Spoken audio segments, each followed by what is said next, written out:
Olá pessoal, tudo bem? Eu sou o Dr. Felipe de Souza. Nesse slide você pode ver um pouco da minha biografia, da minha formação e os dados de contato também, caso você queira marcar atendimento online ou supervisão em algum momento. Continuando o nosso curso sobre o livro Terapia Cognitivo-Comportamental, Teoria e Prática, da Judith Beck, nesse vídeo nós vamos ver como é a sessão de avaliação na TCC, né, na terapia cognitivo-comportamental. Como que funciona esse primeiro encontro com o cliente?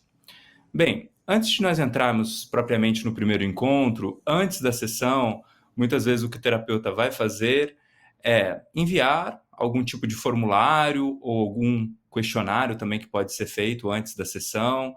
Hoje, com a internet, com os atendimentos online, a gente pode fazer, por exemplo, um formulário no Google Forms ou em alguma outra plataforma e solicitar já alguns dados, como a queixa inicial, a demanda, um pouco da história de vida do cliente.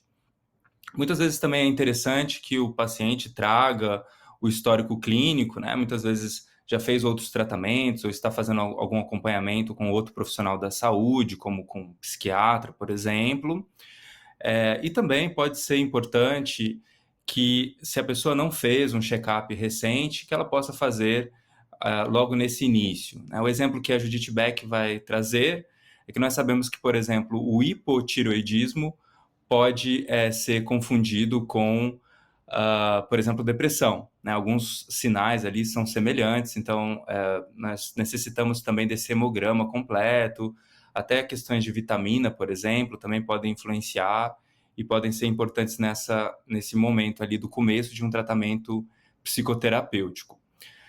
Para algumas pessoas pode ser importante também que venha uma outra pessoa, um familiar, o parceiro ou parceira. Isso também pode ser relevante em algum caso. Obviamente, com adolescentes e crianças isso vai ser necessário, mas mesmo com adultos isso também pode ser um ponto importante. Como que é a estrutura da sessão de avaliação? Bem, nós começamos esclarecendo questões ligadas a sigilo, confidencialidade, privacidade. Então, aqui no Brasil, nós temos o Conselho Federal de Psicologia, que normatiza essa questão do sigilo. Nós podemos informar que o sigilo é básico ali no tratamento, né? Tudo que for trabalhado ali na sessão fica entre o terapeuta e o cliente. Nessa estrutura da sessão, também nós partimos de uma definição da pauta da sessão. Nós vamos informar o que vai ser feito para o cliente sempre ali nessa primeira sessão de avaliação, a coleta de dados, essa anamnese inicial. A gente vai fazer várias perguntas, né, sobre vários pontos ali importantes, então nós falamos sobre isso. A ideia de pauta da sessão é muito importante na TCC. A ideia é de que cada sessão vai ser pautada, a gente vai ter uma pauta mesmo do que vai ser conversado em cada sessão. E essa pauta, claro, também partindo do princípio da colaboração com o cliente, essa pauta também vai ser, portanto, criada em colaboração com a pessoa, né? Então, a pessoa pode incluir algum tema importante ali para ela, e nós podemos, então, pautar junto com o cliente. No texto do capítulo específico com relação à sessão de avaliação, a Judith Beck vai dizer o seguinte para o Abe, que é um dos pacientes. Conforme expliquei pelo telefone, essa é a nossa sessão de avaliação. Não é uma sessão de terapia, portanto, hoje não iremos trabalhar nos problemas. Vamos começar a fazer isso da próxima vez. Hoje, eu preciso lhe fazer algumas perguntas para que eu possa fazer um diagnóstico. Algumas das perguntas serão relevantes, outras não serão, mas preciso fazê-las para que eu possa incluir os problemas que você tem e excluir os que você não tem. Então, a questão da colaboração, né? Tudo bem? A gente pergunta e o Abe, no caso, o paciente, ele pode complementar, questionar, perguntar alguma coisa. Então, são feitas várias perguntas com relação às várias áreas da vida. Nós podemos pensar na área de trabalho, carreira, profissão, relacionamentos, os principais relacionamentos importantes para a pessoa, como que está a saúde no geral, sono, alimentação, lazer, né, o que a pessoa faz nas horas vagas, por exemplo. E aí a gente vai tendo um panorama da vida da pessoa nesse primeiro encontro. Também, então, o entendimento do contexto atual e muitas vezes do passado também, né? A queixa inicial, a demanda inicial também, quando que começou, quanto que é grave para a pessoa, quanto que está afetando uma área da vida. Então, no caso do Abe, por exemplo, ele é um paciente que traz sintomas depressivos, e aí, por exemplo, para considerar essa avaliação do contexto atual, como que ele está com relação à depressão e desde quando isso vem acontecendo. Então, existe essa avaliação também do passado, mas mais voltada para o foco da demanda de cada cliente. Também é avaliado o risco de suicídio, né? Para alguns casos isso é fundamental, para outros não é importante, mas a gente precisa tirar isso de frente. Então, muitas vezes vão ser feitas perguntas com relação a se a pessoa tem pensamentos com relação a morrer. Existem formas de fazer essa avaliação com relação ao risco de suicídio também na TCC. Outra coisa que é importante é a descrição de um dia típico. Então, por exemplo, uma terça-feira típica da pessoa, como que é um sábado típico, nós podemos fazer essa avaliação. E eu não falei no outro slide aqui, esse livro do Barlow é muito interessante, é um manual, ele é bastante grande para quem tem interesse em complementar, em entender mais, né? Tratamentos passo a passo, são vários tipos de tratamento dentro da TCC, vale a pena dar uma olhada. Esse livro também é recomendado pela Judith Beck, os dois são do Dobson e da Dobson, né? A terapia cognitivo-comportamental baseada em evidências também traz informações relevantes para essa avaliação inicial.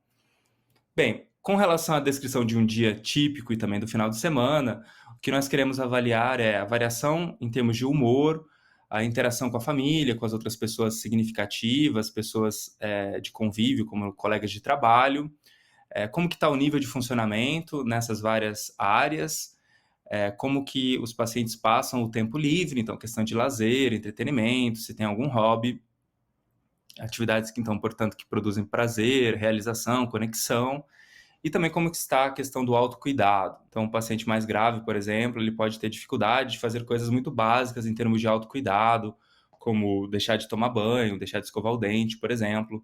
Então, isso também pode ser avaliado. E também, igualmente importantes, são aquelas atividades que o paciente está evitando. Dicas clínicas que a Judith Beck também vai trazer é quando o paciente, às vezes, fala demais ou desvia da pergunta. Então, uma dica que ela vai trazer é fazer perguntas mais fechadas, se esse for o caso, perguntas do tipo sim e não, e também interromper gentilmente, porque senão essa sessão de avaliação vai durar muito tempo e nós não vamos conseguir coletar as informações necessárias.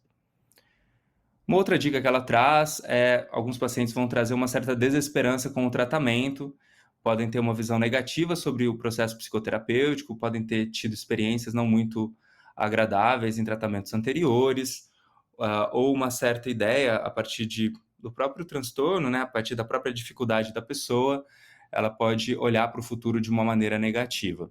Então é importante que o terapeuta traga esperança, traga também um sentimento de reasseguramento, né, traga segurança para o tratamento, e também, mesmo que a pessoa comunique isso, que ela não tem muita esperança de que o tratamento vai funcionar, é importante que nós também reforcemos essa fala, porque basicamente o paciente pode e deve falar qualquer coisa que esteja ali incomodando, né, os pensamentos que passam na mente com relação também à própria terapia. Buscando informações adicionais, né? Próximo ao final da avaliação, é útil fazer 2 perguntas ao cliente. Há mais alguma coisa que seja importante que eu saiba? E há alguma coisa que você está relutante em me contar? Você não tem que me contar o que é, só preciso saber se há algo mais a ser dito, talvez em algum momento futuro.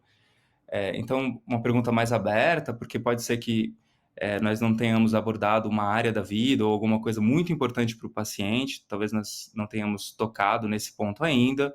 Então, abrir esse espaço para que a pessoa fale é super relevante. E da mesma forma, talvez a pessoa se sinta com vergonha ou com alguma restrição para falar, nós pelo menos abrimos esse espaço para que a pessoa possa falar em algum outro momento. Um outro ponto bastante importante aqui na ideia da Judith Beck no livro é trazer essa impressão diagnóstica. O cliente pode já vir com um diagnóstico de outro profissional da saúde, talvez de uma outra terapia, talvez de um outro profissional da saúde, que ele esteja, enfim, fazendo algum tratamento. Nós podemos comunicar essa impressão diagnóstica ou o diagnóstico nesse primeiro momento, indicando as evidências de eficácia da TCC para o diagnóstico. Então, no caso do Abe, a Judite vai falar claramente que ele está deprimido e vai falar sobre as evidências de tratamento da TCC para a depressão, fazendo um link também com essa questão de trazer esperança, trazer segurança de que o tratamento pode vir a funcionar. Mais recentemente, dentro das TCCs, nós vemos um movimento de questionamento do DSM, que é esse Manual Diagnóstico e Estatístico dos Transtornos Mentais. Então, autores como Stephen Hoffman, que é um autor bastante importante na TCC, vai questionar o uso dos diagnósticos. Esse é um outro assunto, na verdade, poderia ser um outro curso aqui nosso, mas é só para indicar que, mais recentemente, existem críticas e questionamentos com relação ao uso do diagnóstico. Uma forma que nós podemos pensar é o quanto esse diagnóstico pode ser útil para o tratamento. Para alguns casos pode ser super útil, para outros pode ter até um efeito negativo. Objetivos e plano de ação. Definir objetivos costuma estimular a esperança, assim como descrever um plano de tratamento que faça sentido para o cliente. Então, no texto, a Judith Beck vai falar com o Abe novamente. Né? Na verdade, cerca de metade do que faremos na terapia é solução de problemas. A outra metade é lhe ensinar habilidades para mudar o seu pensamento e como você age. Iremos procurar, em especial, pensamentos depressivos que possam atrapalhar. Então, ela está descrevendo o objetivo do tratamento, resolver certos problemas do cliente ali, e também como isso vai ser feito, né? Enfim, desenvolvimento de novas habilidades, questionamento de pensamentos, mudança de comportamento. Então, nós podemos explicar também como que funciona o tratamento. E outro ponto igualmente importante vai ser com relação às tarefas de casa, né, que nós chamamos antigamente, mais recentemente os autores têm chamado de um plano de ação.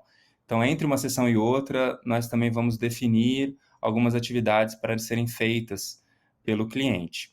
No caso do Abe, eles criam juntos, em conjunto, então de maneira colaborativa, a Judith Beck com o Abe faz essa ficha para ele ler todas as manhãs, e novamente no final do dia.